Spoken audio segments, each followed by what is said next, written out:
Jorhat press ক্লাবত অসম সত্ৰ মহাসভাৰ সংবাদমেল সদৌ অসম সত্ৰ মহাসভাক পাবত গজা ভুৱা সংগঠন আখ্যা অসম সত্ৰ মহাসভাৰ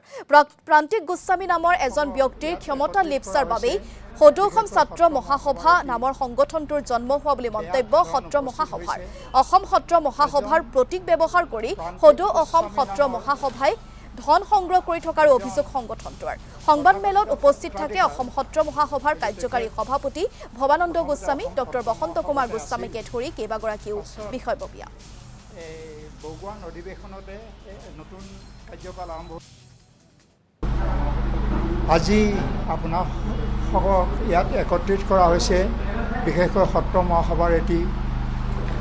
বেয়া ক্ষৰণ উপস্থিত হৈছে এজন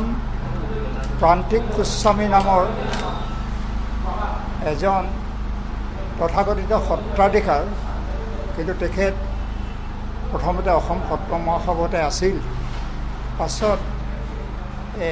বগুৱান অধিৱেশনতে নতুন কাৰ্যকাল আৰম্ভ হৈছিল তাত তেতিয়া তেখেতে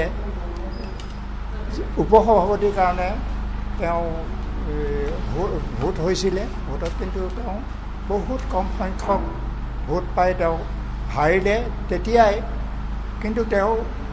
এই সত্ৰ মহাসভাতে থাকিব লাগিছিল কিন্তু তেখেত অলৰেডি গুচি গ'ল তাৰ পাছত আৰু এজন সত্ৰাধিকাৰ গড়মূৰ সত্ৰৰ সত্ৰাধিকাৰ যিজন অসম সত্ৰ মহাসভাৰ কাৰ্যকৰী সভাপতি হৈ আছিল তেখেতৰ লগতো তেখেতক তেওঁ জালত ফচাই সদৌ অসম সত্ৰ মহাসভা নামৰ এটি সংগঠন খুলি লৈ কিন্তু প্ৰত্যেকটো কথাই অসম সত্ৰ মহাসভাৰ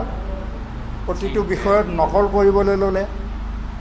আনকি অসম সত্ৰ মহাসভাৰ যিটো প্ৰতীক মনোগ্ৰাম সেইটো ব্যৱহাৰ কৰি বিভিন্ন জেগাত ধন সংগ্ৰহ কৰিছে এই সত্ৰ মহাসভাৰ আৰু তাত সত্ৰ মহাসভাৰ দেখুৱাই পেলাই তেওঁলোকে